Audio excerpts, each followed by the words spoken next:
할렐루야! 오늘도 주님과 동행하는 행복한 하루 되시길 축복합니다.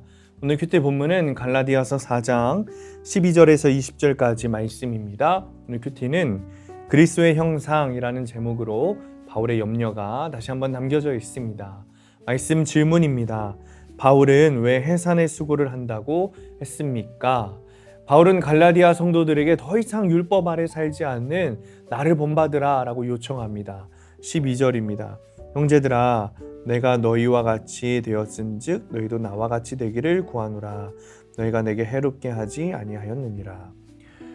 성도들은 바울에게 해를 끼치지 않았습니다. 오히려 갈라디아의 성도들은 바울이 힘들어하는 그의 육체적인 질병 때문에 시험에 들 수도 있었지만 바울을 전혀 업신여기지 않고 오히려 하나님의 천사와 같이 바울을 영접해 주는 거예요. 여러분, 공동체의 신뢰는 서로의 약점을 이해하고 감싸주고 기도해 줄 때 이루어지는 겁니다. 공동체에 있다 보면 서로의 약점을 알 수밖에 없습니다. 함께 있으니 그렇죠. 그러나 그것을 들추어내거나 업신여기면 공동체가 될 수 없습니다. 공동체라고 말할 수 없습니다. 바울이 그들에게 복음을 전해준 것이 우선이겠지만 갈라디아의 성도들도 바울에게 감사하면서 바울과 신뢰관계를 맺었기 때문에 그들이 교회로 공동체로 모일 수 있었던 겁니다. 심지어 갈라디아 교인들은 바울에게 필요하다면 자기 눈이라도 빼줄 것처럼 신뢰와 신앙을 보여주었어요. 바울이 전해준 복음이 그들에게는 아주 큰 기쁨이 되었기 때문이죠. 하지만 갈라디아 교회에 들어온 거짓 교사들이 바울과 성도 사이를 갈라놓았어요. 그들은 오직 자신들이 전하는 가르침만 따르게 함으로 갈라디아 성도들과 바울을 분리시켰습니다. 여러분, 복음이 하는 일과 거짓 교사들이 하는 일은 정반대입니다. 복음은 공동체를 이루게 하고 서로 신뢰해서 사랑하게 하죠. 하나 되게 합니다. 그런데 거짓된 자들은 분리시키는 일을 합니다. 그들은 자신의 이기적인 목적을 이루려고 남을 분리시키는데 미혹하는 거죠. 바울은 갈라디아 성도들을 나의 자녀들이라고 부릅니다. 바울이 복음으로 나온 그들은 바울에게 영적인 자녀였습니다.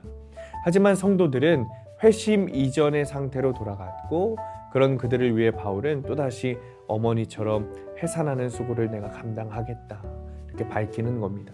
19절입니다. 나의 자녀들아, 너희 속에 그리스도의 형상을 이루기까지 다시 너희를 위하여 해산하는 수고를 하노니. 갈라디아 성도들이 그리스도의 삶을 닮아가고 그분의 형상을 이루기까지 자발적으로 고통을 받아들이겠다는 의지를 보인 겁니다. 이처럼 우리는 나의 영적인 자녀, 육적인 자녀들이 말씀을 멸시할 때 그들이 그리스도의 형상을 이루기까지 해산의 수고를 멈추지 말고 인내하면서 양육해야 할 의무가 있습니다. 우리는 때로 기다려준다는 말로 아무것도 하지 않습니다. 그러나 인내는 여러분, 복음을 전한 후에 하는 것입니다. 계속 복음을 전하고 그들이 다시 돌아오기를 기다리는 것이지 아무것도 하지 않고 인내한다는 것은 기다리는 것이 아니라 방관입니다. 오늘부터라도 내가 해산의 쑥으로 양육하고 섬겨야 할 가족에게 복음을 전하는 사람이 되어야겠습니다. 적용 질문입니다. 내 곁에 있는 지체의 연약함을 이해하고 사랑으로 그를 영접하고 있습니까? 내가 해산의 쑥으로 양육하고 섬겨야 할 내 곁의 식구나 지체는 누구입니까? 오늘의 원포인트입니다. 구원의 십자가는 해산의 고통에 있습니다. 해산의 고통은 인간이 가지는 고통 중에 가장 큰 고통이라고 알려져 있죠. 다른 이의 구원을 위해서 복음을 전하는 일은 여러분 결코 쉬운 일이 아니라는 거예요. 가족들을 구원하고자 하는 이들은 이 고통을 감내하면서 복음을 전해야 합니다.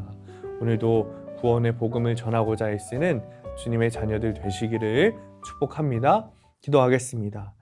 주님, 구원의 십자가는 해산의 고통을 느끼는 것이라 이야기하지만 우리는 그 고통을 감수하고서라도 복음을 전하겠습니다. 이웃을 위해, 가족을 위해 복음을 전하고 고통을 감수하여 그들이 구원만 얻을 수 있다면 주님께 가까이 가는 길에, 십자가 지는 길에 주님, 우리의 모든 것 내놓고 달려가겠사오니 우리를 축복하시고 오늘도 복음을 사랑하는 마음으로 복음을 전하는 이가 되게 하여 주옵소서. 예수님의 이름으로 기도합니다. 아멘.